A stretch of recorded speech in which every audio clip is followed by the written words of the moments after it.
بسم الله الرحمن الرحيم الحمد لله رب العالمين وصلى الله وسلم وبارك على نبينا محمد وعلى آله وصحبه أجمعين أما بعد. My dear brothers and sisters, Assalamu alaikum wa rahmatullahi wa barakatuhu. By a show of hands, who's here for the first time in this location? If you're here for the first time, raise your hands, mashallah. So I would say the vast majority of you are here for the first time. Welcome to the new IISC downtown location. Alhamdulillah, the IISC got this space earlier this year, and it's been a big blessing from Allah subhanahu wa ta'ala. So now the fact that our very first halaqah in this location is about the role of women in the Muslim community, inshallah, I hope will speak volumes to the coming decades to come and the services and activities that this facility offers, bi-idhnillahi ta'ala. With that said, this event has been coming for about 9 months in the making almost. The original plan was to hold this event in January, but it was the qadr of Allah subhanahu wa ta'ala that due to certain circumstances, it just wasn't possible. And now finally, alhamdulillah, that we have this space, Allah subhanahu wa ta'ala facilitated it to make this our inaugural event. Now to give you some backstory as to why this event is being held, there was a documentary that was released within the past 2 years called Unmasked. And this documentary talked about how millennials specifically, actually millennials in general and females specifically, felt as if they were unmasked, that they didn't have a masjid to call home. And these numbers were drastically increasing year by year. And when you look at this concept, it's a very scary concept to think that half of our community, the part that represents our mothers, our sisters, our wives and our daughters, are feeling as if they don't have a space in the masjid is a very scary thought. Like, who would want any Muslim community, any Muslim to not feel a part of a community? And you make it on top of that, it is those that are taking care of our children, those that are our wives, our sisters and our mothers. It just isn't befitting. So I wanted to have tonight's discussion to give the sisters an opportunity to share what their experiences have been like in the Muslim community. Have they faced any challenges? What have been some of the bright spots that they have faced, right? It can't all be negative, there has to be some positive. And then we start planning for the future. What does the future for Muslim women in this community in particular and across the globe in general look like?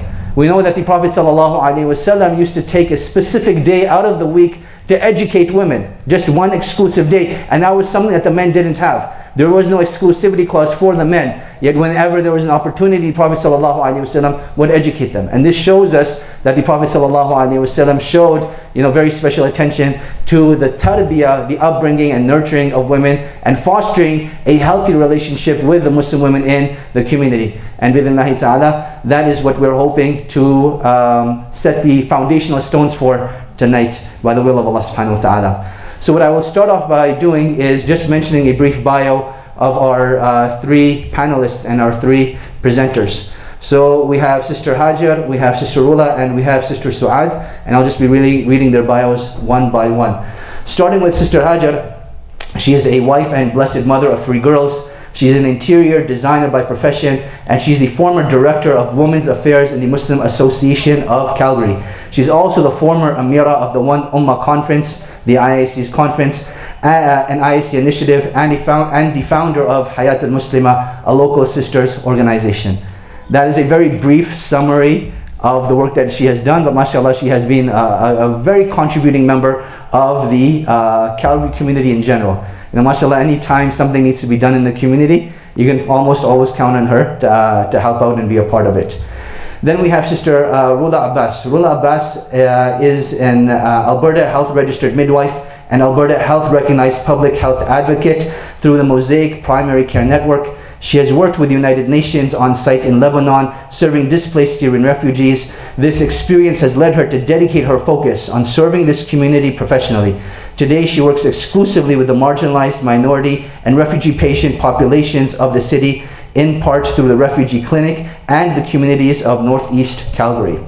Rula holds a Master's of Science in Midwifery. Her master's thesis revolved around creating practice guidelines for primary care providers on how to provide religiously sensitive care to Muslim women in Canada. She has been invited to share her findings on a variety of platforms with crowds comprising of both community members and primary care providers. This public advocacy has in turn provoked changes in policy to help to better serve this population. Extracurricularly, Rula is the co-founder of Camp Ahmed Abbas, a youth camp that runs annual camps for young boys and girls centered around life experiences, character development, and religious refinement. It is an endeavor sponsored by Tim Hortons, and it aims to help foster experiences in order to empower and encourage youth on their road to self-discovery. And last but not least, we have Sister Suad. Sister Suad, inspired by her mother's strength and commitment to creating a legacy of empowering others, she started her journey as a community advocate at the age of 12, as a member of the Mayor's Youth Council organizing citywide events. By age 21, she co-founded Girls Night Out, a non-profit organization dedicated to providing young women ages 7 to 25 leadership training through a fun and exciting environment that fosters Islamic values, love, and learning. She was appointed as a board member of the Calgary Islamic Chamber Institute. This role made her the youngest and only female director in the organization's history. Sister Suad has also been an active humanitarian leader with Islamic Relief Canada. In the last year alone, she organized 10 events for the charity, raising over $280,000. By profession, Suad is an experienced banker who is known for helping, educating, mentoring, and supporting both her clients and staff as they develop strategic plans for their future. Outside of her work, Suad is the middle sibling of 5. She loves meeting new people, enjoys adrenaline-pumping activities such as hiking and outdoor activities, and is currently learning how to bake. So our brothers and sisters, this is our panel for tonight. Now, the way the panel is going to work, inshallah, I will be posing questions to them generally, and then questions to them specifically, and we will do that for approximately 45 minutes or so. And then after the 45 minutes are over, I want to open up the floor to our audience members, inshallah. And the purpose of that, particularly for the sisters, I would like the sisters to share any experiences, positive or negative, that they have had in the community and what they feel we can do to improve on those circumstances and situations. And then likewise, if there's any questions that you'd like to pose to the panelists, then we can pose that to our panelists as well.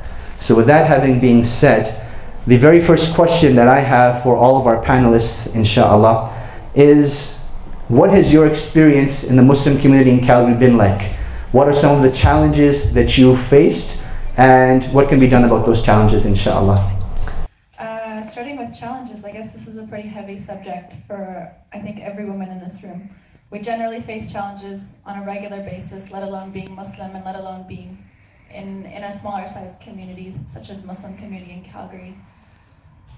For me, and my challenges started at a very young age, having been involved for, I think before I could start walking. My parents were both involved, so I was in the scene of community. When I became aware of those challenges, I think I have to stop right here. Yeah, I think that's the limit. Sorry about that. Okay, that's okay. Challenges. Since starting at a young age and being involved with the community, it became very quickly prevalent that there's a little bit of internal racism that goes on between women and men. And it was the idea that a woman needs to be sheltered, she needs to have her opinion validated. Somebody, and usually in a figure of a male, needs to make sure that she's seen. So she's not really seen on her own. And this was a challenge primarily because growing up I was relatively shy, and being a shy girl, you don't get your opinion stated, no one listens to you. Forget being a woman, forget being a Muslim woman who's involved, but also just being a shy person. Sure enough, in my early teens I learned to be very vocal, and with that came strength and support. Now, I mentioned before this was the support of men. For me, alhamdulillah, I was blessed to have both my parents supporting me, but also for my father, a fairly well-known figure in the community. If I ever caught myself at a stuck point, all I knew is he was kind of behind me, and whoever the man was, typically a man. Women don't usually cause the problem out loud. Mind you, women have their own challenges within women. But with men in general, there had to be another man who stood by my side and said, no, what she's doing is okay. What she's doing is correct. And this instilled a little bit of doubt, to be very honest with you, as far as challenges were concerned, because I felt a little less than, but I knew I was capable. I constantly had support from my family and the community as a whole. There was multiple community members who were always very supportive of the work I was doing, male and female. And so for me, I think that would be the biggest challenge that came with community work and being a Muslim woman in my Muslim community, was having that comfort and confidence that I could do what I thought was right. And of course, with dua to Allah subhanahu wa ta'ala, that what I am doing is the right way and that He should guide me. It wasn't fair that there was the roadblock there. Your second part of the question, Sheikh Naveed? And what can be done about that particular challenge that you faced? What can be done about this particular challenge that I faced? So for me, it was the support of men. All along, my father and my brothers both, and as I mentioned earlier, the brothers in our community who were very supportive of me. I think the most important thing to overcome this challenge for any woman is a supportive man. The saying goes, behind every great man is a great woman, or a woman, in my words, a greater woman. But I think it's very important for men, whether they be fathers, brothers, primarily these two figures, and then of course afterwards, husbands, even brother-in-laws, there's no restriction, grandparents, and nephews, cousins, all of these men have a very important role to play to make sure that these women are not being caught up in the challenge itself. Jazakallah khair, thank you for sharing that. It's a little bit different than Suad's because all of my community engagement is very niche, which means that it's very specific. So because my profession is health and health-related things, I usually I'm trying. I wish there was another solution. I usually get asked to speak about topics, and because the community has asked for it in some way or form. And so I don't necessarily have those same challenges where I have to stick up for myself, but what I do find very challenging when doing those kind of community things is that I am often left out of the creative process of an event. So I will pitch an idea, or the community will come to me with an idea, and I will agree. And the understanding is that I will just show up and sort of disseminate the knowledge, but I don't have much creative control, and I don't have much say about the actual logistics of the event. And I think that is a problem a lot of times, because sometimes we don't get the turnout that we're hoping for, because oftentimes it's a board of men kind of creating an event for women. And they don't necessarily understand the challenges or the different logistic things that need to be put in place for a successful event to happen for women. And so I find that very challenging, because they go through all of the effort. There's a ton of effort on their part, but it's often lost because I'm not, or a female is not brought onto the creative process of it all, and not giving sort of her insight about what she believes needs to happen for the event to be more successful.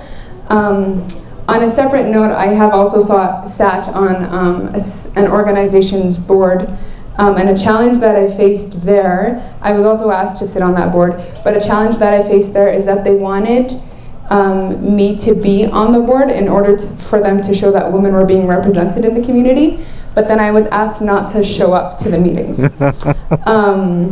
So it was like they were using my name to say that there was a female on their board and they were being inclusive, but in actuality I was just kind of like a figurehead. I never got to give my opinions, I never got to show up to the meetings, and ultimately I resigned from that position because I felt like they were making decisions without my approval, and that didn't feel ethically correct. So that was another challenging scenario for me. It's kind of like they want women, or they want, I should speak for myself, they would like me, but in a very specific capacity, and not necessarily to my fullest capacity. And ultimately my intention is to serve the community in whatever capacity it is that is. And my intention is for Allah subhanahu wa ta'ala, but it's just very disheartening to see sometimes effort and money go in from the community's pocket more so than my own, and for it to kind of fall flat because there were some things that were missed along the way that could have been fixed. And the second part of the question was what can be done. It's just basically getting input from the sisters, or getting input from the speaker or from the host, because like you're trusting them and their skill set and their vision, so they might have insight that you don't see, not because of any lack of knowledge on your end, but maybe like lack of experience. So just bringing women onto that creative end, I think would help that a lot. Jazakallah khair. Okay, bismillah. Is that working? Okay, so my answer will... Hold it close. Hold it my close. answer will answer both of your questions at the same time. Sure. So don't ask me twice. Okay, my experience with both leadership positions in the community and volunteer positions have been unusual but well predicted. The first time I participated on a Muslim board, there were only 2 sisters alongside numerous men. These 2 ladies were myself and one other. We were each given half a vote to make up 1 full vote, while the brothers each made up or got 1 full vote each. But the kindness about this story is that the brothers I had just met fought against this without even telling us about it. When we heard about it, we were upset, but knowing that they had fought against this, I thought, this is good. This is brothers that are fighting for sisters' participation and rights. However, I will not forget how badly I was judged for occupying the position of co-director of Women's Affairs, not just by the brothers, but from what I heard were also the sisters in the community that were doing the harsh judging. It was shocking that women in the community were criticizing what I had no business occupying, a role that was representing the women in the community. I guess they thought the brothers could represent the needs of a woman better than I can as a female. And I thought, rather than tearing each other down, we need to focus on celebrating the success of our women. In this date, we are showing one another that we as women are devalued and do not have the equal space that men have. When I was asked to head a committee of all brothers, these brothers became my teachers. They invited me in, let me run the show as I saw fit, and taught me what I needed to know along the way. They didn't give up on me. This was a kindness that I would never forget, and this is what grew me and kept me involved. Also, when I had the idea to start my own women's organization, these same brothers immediately, without hesitation, gave me their full support each step of the way. Fast forward 5 years later, the organization has been a success from day one. This is what our community needs for success. With treatment like this, from brothers to our sisters, our community will thrive almost effortlessly. If everyone in the community had my experiences, then this is when we know as a community we are in good hands. This is when we know our community has reached positive change. Jazakallah khair, thank you very much. You know, 2 funny things that stuck out for me, and I laughed only because of how awkward it was. Number 1, asking sisters to be a part of the board, and then asking them not to show up to the meetings, but rather dial in because, you know, sorry, we can't accommodate to you. And I often wonder, you know, why does that happen? And then number 2, being asked to be on the committee, but only being given half of a vote. And I'm not even sure where, you know, that type of thinking comes from. It's not Western thinking and it's not Islamic thinking either. So I'm not sure where that sort of thinking would come from. But Jazakumullah khair for sharing those experiences. The second question I have for the panel, I want you to imagine 10 years from now, a decade from now. Where would you like to see the role of women in the Muslim community? In particular, with the activities that are being held for them. And what can we do to start preparing for that? So imagine 10 years from now, what does the role of Muslim women in the community look like? What activities are being held? And what can we do from now to prepare for that, inshallah? Definitely. This one I feel like Haja put a really good intro into this question with her experiences, and I'm kind of jealous, not gonna lie, that your experiences were that great, Haja. I'd like to think it's because some people suffered and some people reaped the benefits, which was really good. 10 years from now, honestly, I see our community as it is now because it's very strong, but better, a better version of now. What does that look like for women? Essentially, it's similar to what it looks like inside of our homes. How often do we hear little things? For example, for me in banking, when I used to ask a husband a question, wait, I have to talk to the boss, right? I gotta take it back to the wife or whoever the lady is at home. Sometimes I'll tell you it was joking, but most of the times it was a very serious statement. And I don't think that comes to the women making all the decisions per se, but the fact that it's a union and that it takes two people to make those decisions together, because that's their life and it affects them together. Similarly, I feel the same applies to our community. The men have taken a very proactive role and a very dominant role. And as important as that is, I think it's also important that the women are a part of this experience, because ultimately our men are making decisions for the betterment of our women and our children and our community respectively. And in any case or scenario, when you have more visionaries on board, you'll likely come up with a better firm product at the end. For me, the biggest example of this is for example, our Prime Minister and who his advisors are and who his cabinet is made up of. He was the very first, I believe, Prime Minister to make it very clear that he needed representation of both genders. And besides it being both genders, I think both genders have their own experiences to share, their own values to contribute in this case. And for our Calgary and our beautiful Muslim community in Calgary, I think it's just as important to take this as our role model. And even before all of that, our Rasul Salla Allahu engaged his wife in his decision making, and his wives, and depending on the scenario and what it was that needed to be discussed, there's never a point in our history where we read into it that the woman wasn't involved. So I think with this guiding principle, our community could be at a better point with that into our 10-year vision. What kinds of activities could we do now so we have that later? The very first one is providing a safe space. So tonight's event is very much a safe space for women. It's very much a place where women feel encouraged and supported. And quite frankly, I'm very pleased with the turnout of men who came out today to the seminar, because that demonstrates that we're already on our way there. The second thing would be leadership training. I know there's training for imams and khatibs. There's a lot of things that happen for the men.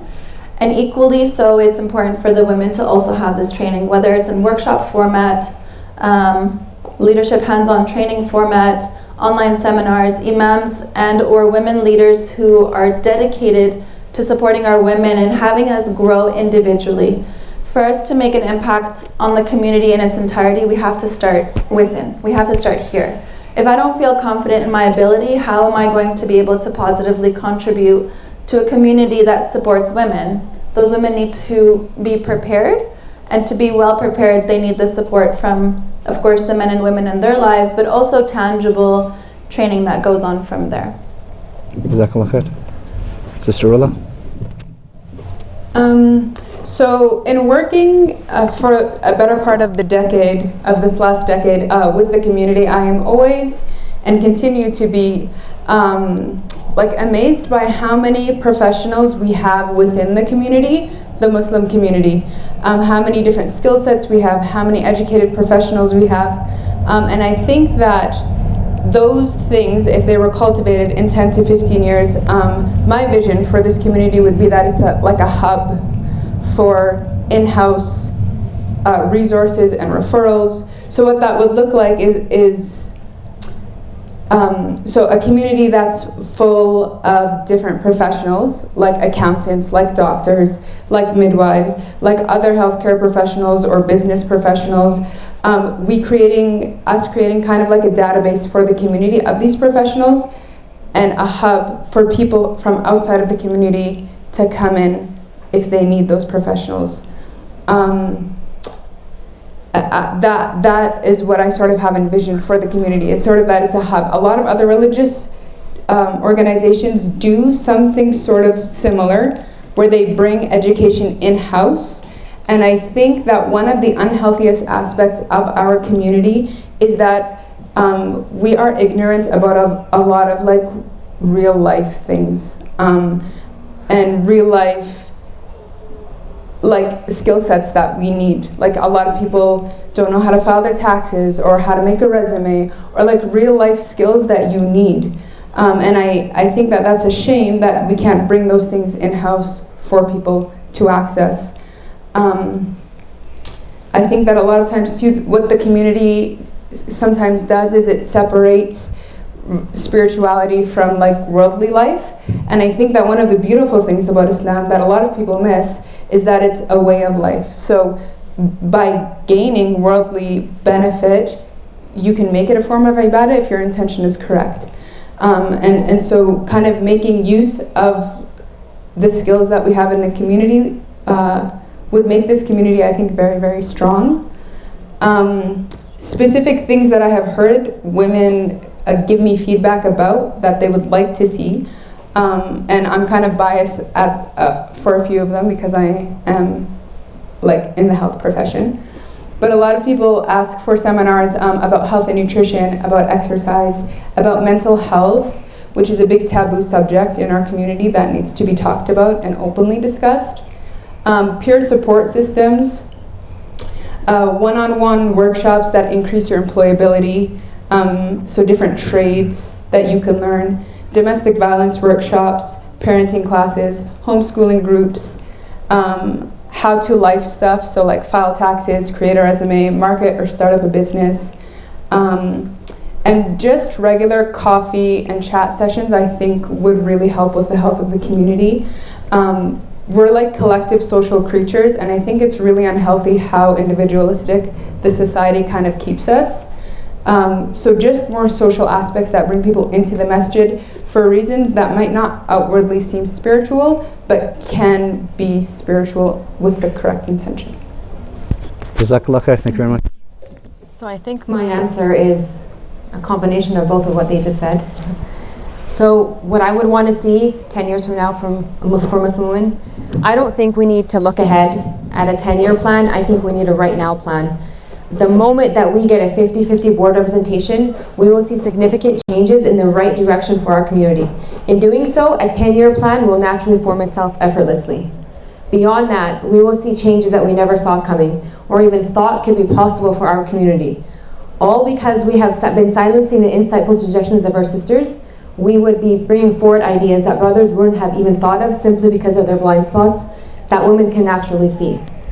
Because of the lives we live as women through raising children and the unique struggles that we as women experience, that plays a role in developing the unique perspectives that men do not have.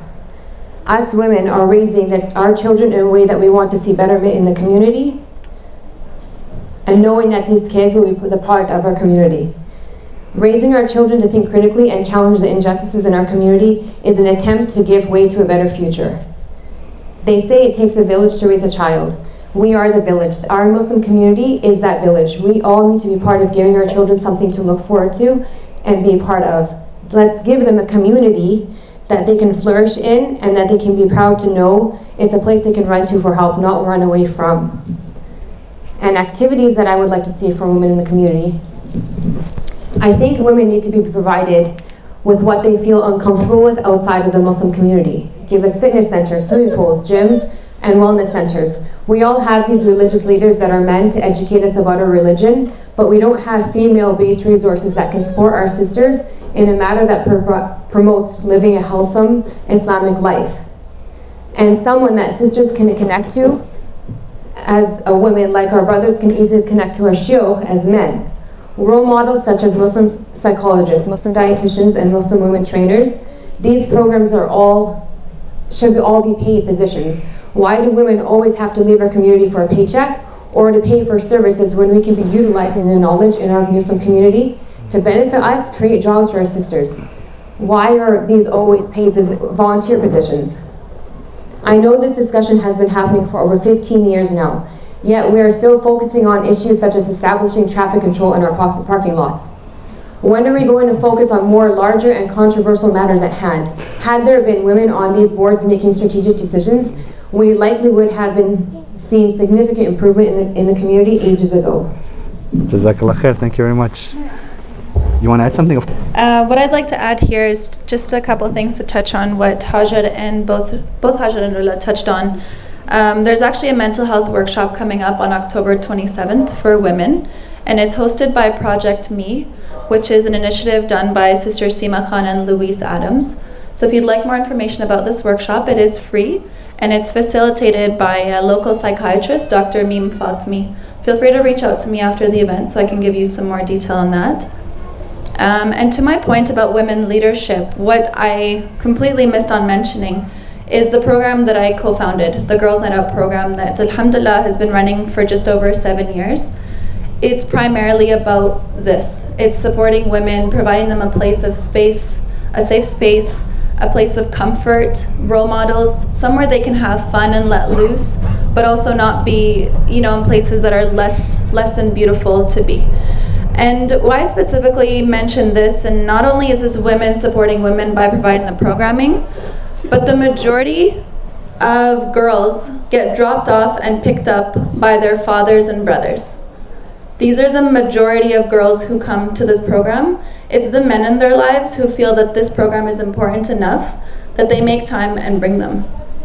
And to me, this actually makes me feel very emotional, because it shows me that from 7 years ago, the support has been there in overwhelming amounts from the men in our community. They just need to know where to go and how to support our women. So I believe it's our job as women, and specifically to the women who are in this room today, it is your individual job and your responsibility to let the men in your lives know, whether they're your fathers, your brothers, husbands, sons, cousins, whomever the men in your life are, what you need and how you need to get it and what role they play in your lives. Because, my dear brothers, sometimes you're clueless and you just need a little bit of guidance from us. So ladies, let them know what they need to help you get to where you are. Thank you. Jazakallah khair, thank you very much. So I will now begin by asking individual questions, inshallah. Something that I clearly picked up on was that there is a lack of leadership within the females themselves.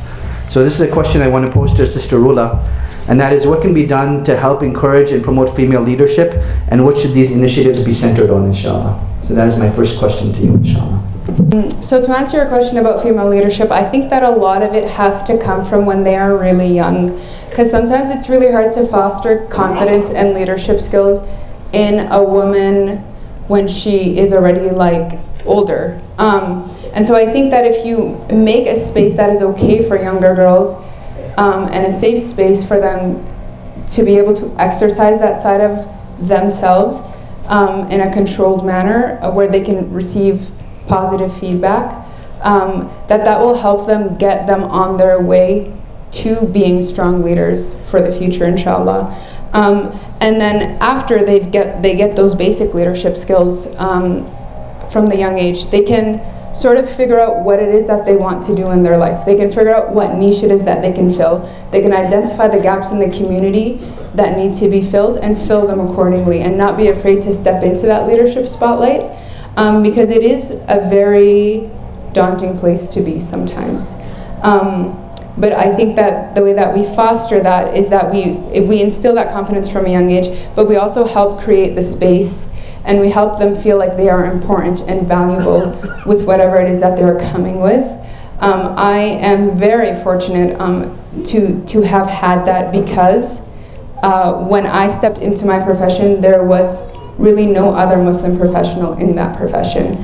And so I got all of that support, and it made a world of a difference for me. I never really was a public speaker or in a position of leadership prior to this. It never was my thing from a young age. But the community supporting me and backing me and giving me constructive criticism and positive feedback and encouraging me all along the way really is what helped me be able to step into a position that's more of a leadership role. It's not my favorite place to be, but I'm able to hold my ground when I need to be there. And I think that all has to do with just the narrative that I get back from the community. So I get a lot of positive feedback from the community about the value that they find in my work. Even if there's only a handful of people who show up to my events. And not just from the people who sit in the audience, but also from the board members who have put the time and the effort and all of the marketing. They come back afterwards and really help drive home the point that what I did was something valuable. And I think that positive feedback is what's necessary, because a lot of times you can be doing something that is really, really positive, but all you need is somebody to come down on you negatively, and it destroys your confidence and all of your momentum. And I think peer mentorship would really help that. So the things that we do in our camp, for example, Camp Ahmed Abbas, for the girls, a lot of it is cultivating that leadership side. and helping them have real life role models who they can ask. So at the beginning of the camp, we'll tell people what we do for a living and what we do in the community, and the girls over the course of the weekend get to come and ask us different questions that they're curious about those aspects of our life. And I think that peer mentorship really helps them have real life examples to be able to work towards.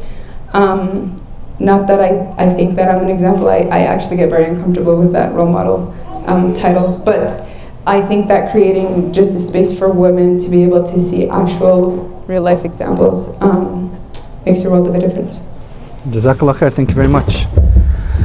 I started off with that question first intentionally because when I look at the situation of female leadership, I believe a lot of pressure gets put on Islamic organizations and imams in particular to cater towards those needs. And one thing ideally that I would like to see is, Muslim women developing their own programming and their own classes and their own seminars and their own leadership workshops, so that everyone not only has a safe space, but it also is within the parameters of Islamic guidelines. This is beyond the scope of our discussion, but clearly one of the things that has been repeating itself within this past year is the concept of abuse towards women. And I believe one of the ways of mitigating that abuse towards women is clearly enacting the boundaries that Islam has set. So Jazakallah khair for sharing your perspective on female leadership. My second question is actually going to be posed to both Sister Suad and Sister Hajar, and that is, there's an evident lack of Muslim women and girls' involvement in our Muslim communities. Why is this the case, and what can we do to shift this pattern? So this is for both of you, inshallah. Okay, the evident lack of Muslim women in our community involvement. In our Muslim community, what is the societal norm? It is the big boys club. When you consider the vast majority of Muslim right organizations in Calgary, there are either very little or no women on these boards, with the exception of one whose founder and president is a woman. This is happening because for too long now, our community afforded the men rights in our community that were never given to women. It is too often now that women are fighting for change-making positions, but are ostracized and taught to accept a society without female representation. This leads me to my point where women in the community believe that a woman's place is only at home, and they believe that Islam promotes this. And in turn, we're raising our daughters to believe this too. These women also believe that them being in these roles is aib. We have accepted this culture around us for women that judge harshly against each other and veil it in a religious language, where in reality there is nothing wrong with nothing un-Islamic with women participating in community service. What's the second part? The second part of the question was just continuing on that. What can we do to shift this pattern? We can shift this pattern by creating a supportive culture. The first step is women need to support women. We need the support from one another. Then what we need to do is seek the encouragement from our brothers, starting with our religious leaders. We need our leaders to be vocal, supportive, encouraging, and actively work to educate the masses about the importance of women in positions of leadership. The Shia holds such trust in our community, and with that trust, they can work to correct this mentality and set the precedent for female leadership. Change will not come without this support. We need to create an atmosphere that allows for women to feel that involvement is okay, and it is so crucial for men to take a step back from what we are used to, accept the change, and start promoting gender diversity. Make this a rule going forward from today, and remember it in your campaigns. Make it a promise, not a political move. Here is some advice for brothers on committees. Look at the example of white male privilege. And that is dominant in the North American society. And now in our Muslim society, it is the brothers that carry this privilege. And it is far overdue that men in power provide opportunities that allow for women to take charge. It is time for the men to step away, and as they say, pass the mic. Pass the power to the women. This is how it'll start, and this is the starting point of creating that pattern shift. As for sisters, this is an easy one. Women in our community, we need to raise our standards of what we will accept from our community and believe that we are worthy of these positions and that these positions need us. We need to alter our mindset and shift from that's a man's job to that's a Muslim's job. When brothers present opportunities, take these opportunities, step up and make big moves. and get more involved. And when the opportunities do not present themselves, seek them and never be afraid to ask. Jazakallah khair. Sister Suad? We're quite literally passing the mic. So thank you, Hajjad. We've started the trend. It's going. There isn't much that I can actually add to Hajjad's very eloquent reply to this. The only thing that comes to mind as far as what is lacking, and the lack comes from women being tied to a lot of responsibilities and unable to leave those responsibilities to further benefit our community. For this, I would give my own personal example. When Girls' Night Out started, I was 21 years old. Very little commitment in my life, very little responsibility to take hold of. And I remember coming home to my mom and my dad, and my sister Naila and I were the ones who started the group. It was, okay, hey, we're gonna start this girls' youth night, like no big deal. And that evening, and I will recall this as vividly as if it was yesterday, my mom sat me down and she said, "This is a 10-year commitment at minimum. Are you ready to make sure that no matter what happens, every first Friday of every month for the next 10 years, you are going to run the Girls' Night program?" And I thought, being 21, I was like, oh yeah, no problem. She goes, "Saad, 10 years. And while you do this commitment, you need to make sure that you've trained other women to take charge of the organization and the girls' youth programming, because it's not fair that if because you got busy or you got married or you had a child or you had a job or whatever it was that took you away, whichever responsibilities, that the girls who are benefiting from your program suddenly have no program. That's not the way it should work." And the biggest thing here is generally men have very limited number of responsibilities and compared to women. The responsibilities that men hold are very strong, they're very important.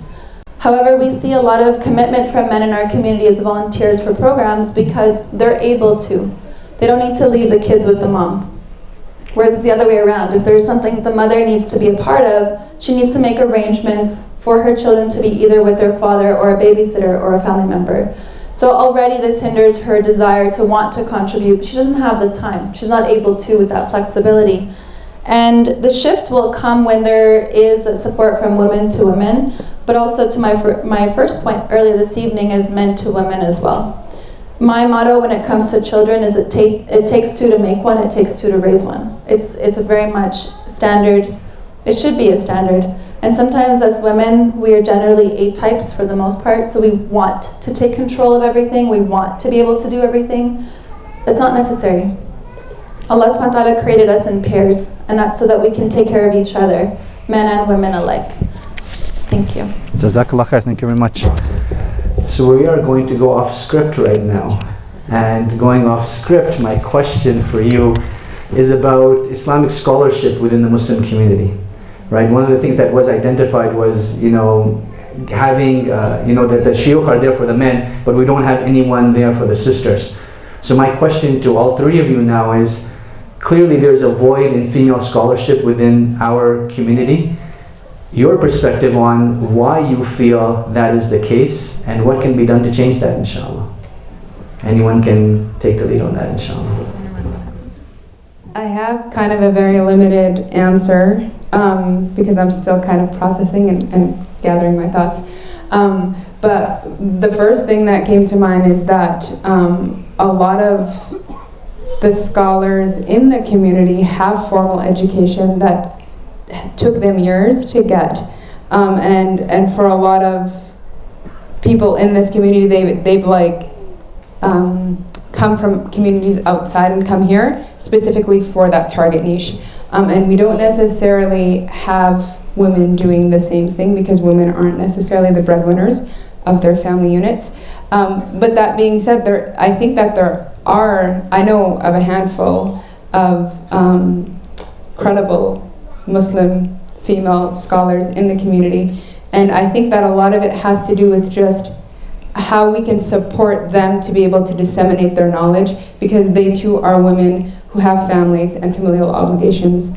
And so I think that it comes down to they have something really precious for us in terms of knowledge and disseminating their knowledge. And so we need to sort of meet them where they're at and figure out what their barriers are for them giving us that knowledge, if that makes sense. Did the mic just cut out? No, we can hear you. We can hear you. Me? Okay. Yeah.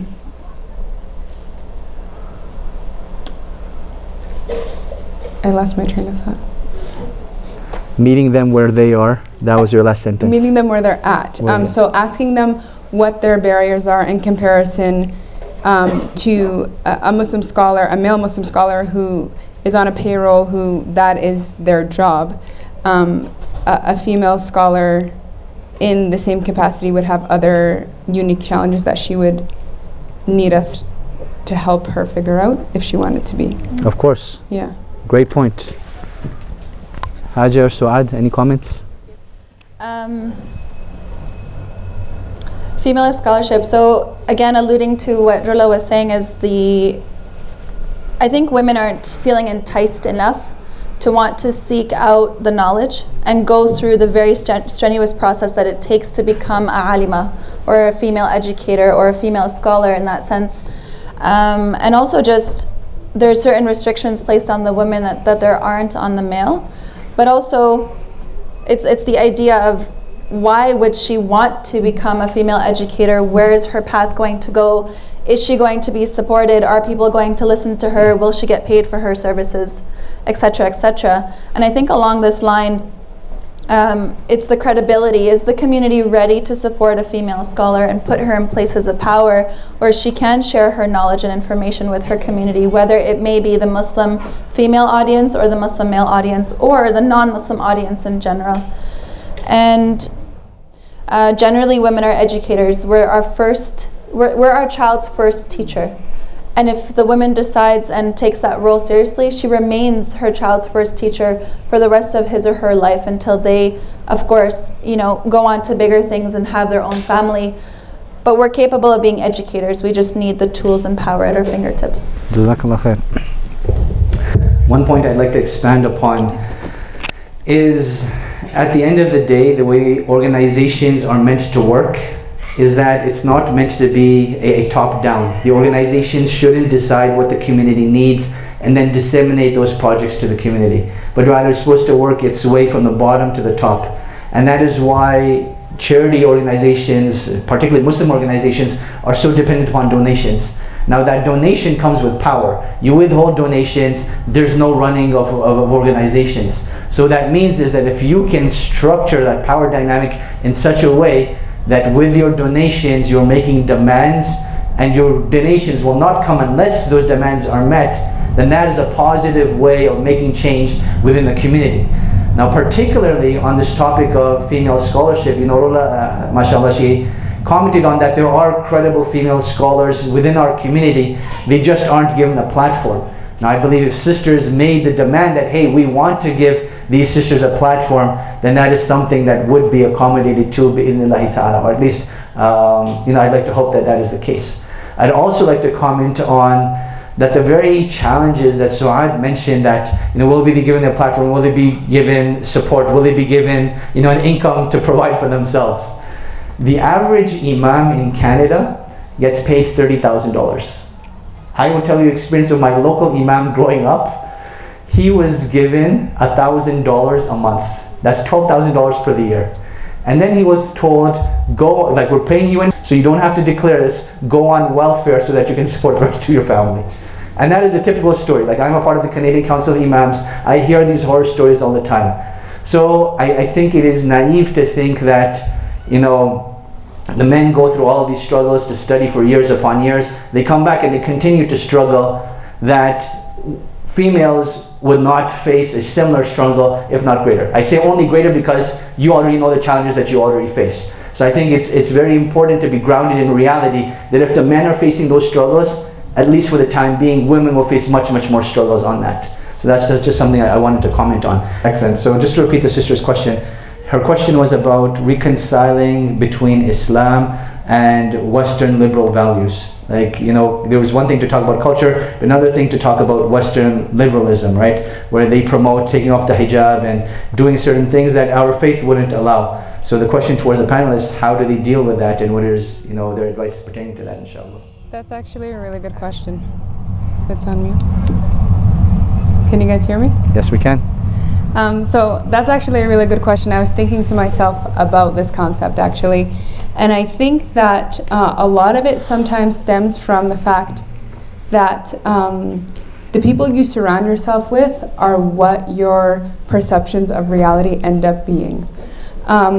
So a gripe or a problem that I see in the community or that I would like to be addressed is just having more social support within the masjid for the youth, for example, or for women, because inherently human nature is that we want to belong, and if you don't have a group of people who you can belong with because you're covered up and you're in the Western world and that is all of the people that you interact with, it becomes like built in that you're different. And I feel like fundamentally humans just want to belong. They want a place to belong. They want to feel accepted, and I think just the people that you surround yourself with is how that can be addressed. And I think that the masjid would be a beautiful place for that to happen, and for support groups to be happening in the masjid. I think that would make a world of a difference, especially for the youth coming up in such a social media driven society. Because you're right, it's easy to go on the phone and feel accepted when you look like everyone else that you're seeing all of the time. So what I will do now, inshallah, is just share some concluding remarks. Bi-idhnillahi ta'ala. The first thing I would like to mention is putting this event together. I had an agenda behind it, and that agenda behind it, as I shared with our panelists when we were thinking about this event, was alhamdulillah, Allah subhanahu wa ta'ala has blessed me with 3 young daughters, 10, 9 and 10 months now. And I often think about what the Muslim community is like, and I know from first-hand experience it's not very welcoming and accommodating towards Muslim women, and it is a huge challenge. So I thought today would be the icebreaker where men get to hear that, women get to hear that, and collectively we work together towards a brighter future. Because I always think about, it's not just a safe space that I want for my daughters, it is a space that they can thrive in. And there's a very big difference between the two, having a safe space and a community, a space that they can thrive in. And I think we should aim for the latter, a community and space that they can thrive in. And that is why I felt that this event was so important. The second thing that I will mention here, inshallah, is that a summary of tonight's presentation will be the topic of my Jummah khutbah on October 26th. So October 26th, I'm giving the first and second khutbah at Edmonton Trail, inshallah. And it will be a summary of today's event, along with my thoughts on the role of women and women's rights in Islam, bi-idhnillahi ta'ala. So please feel free to attend that. Number 3, in this musalla, we're starting up an event starting inshallah on October 23rd. We haven't finalized all the details yet, but if you are on the IISC emailing list, or if you know our sisters here or Sister Iman, you will be hearing about it. It's going to be focusing on 2 things. Number 1, on public speaking skills for women and how you develop that skill set, and then number 2, on fiqh pertaining to women, inshallah. So this is going to be a 6-week class that inshallah I will be conducting, and again, that was meant to be like the offshoot from tonight's event. Number 4, inshallah, one of the objectives and goals for this particular musalla is not to have women as a part of the board of directors or the board of governors, but for women to have like their own board of directors, right?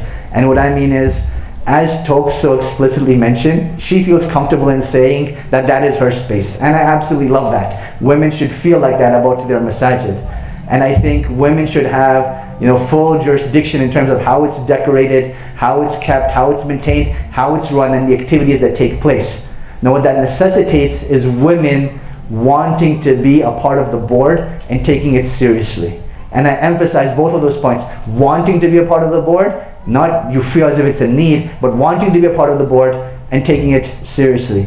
So when that opportunity does open up, inshallah, which inshallah I think it should be in the foreseeable future, those of you that are interested and those of you that are serious about making positive change in the community for our sisters, please do join that committee, bi-idhnillahi ta'ala. The last thing I'll conclude with is one thing I would like to see from the sisters, and I think you guys talked about this already, celebrating each other, empowering each other, and supporting each other, but taking it even further, organizing events for yourselves. I do believe that there's not enough events for sisters just for themselves. It's great that we have the Being Me conference once a year. It's great that we have Girls Night Out for a selected age group, but I think more needs to be done. And you know, Sister Ulla was talking about very niche subjects.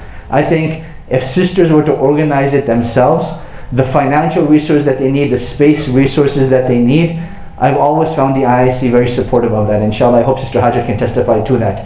So whatever the sisters need, put a proposal together, put it forward to myself, put it forward to the IISC. If we are able to, inshallah, bi'idhnillahi ta'ala, we will definitely do that. We do want to make that, those activities available for our sisters. With that having been said, I'd like to thank everyone for coming out, particularly the brothers. I know a lot of you, mashallah, just came for the sake of supporting our sisters tonight. So jazakumullah khairan. You didn't have a particular invested interest in terms of your sister or your wife or your daughter being here, but the fact that you showed up generally means a lot. I pray that Allah subhanahu wa ta'ala makes it heavy on your scale of good deeds. Our sisters that are here, I mean, you guys hear it all the time, but I would like to say this. For the most part, you are the backbone of our community on an individual level and in a general capacity, that a lot of the things that you see couldn't have been done without you. So everything that you do, even if we as men do not recognize it, know that Allah subhanahu wa ta'ala does, and I pray that Allah subhanahu wa ta'ala makes it heavy on your scale of good deeds. And lastly, I'd like to thank our wonderful panelists that worked very hard to be here tonight. As you can see, they all had written notes, they all had their things prepared. They put in a lot of time and effort for this. So inshallah, when they do join the sisters back in for salah, show them some special love, thank them, congratulate them, and all the sisters work together for a brighter future for the Muslim women community in Calgary. With that having been said, we will conclude. Subhanaka Allahumma wa bihamdik, ashhadu an la ilaha illa ant, astaghfiruka wa atubu ilayk. Wassalamu alaikum wa rahmatullahi wa barakatuh. We will now have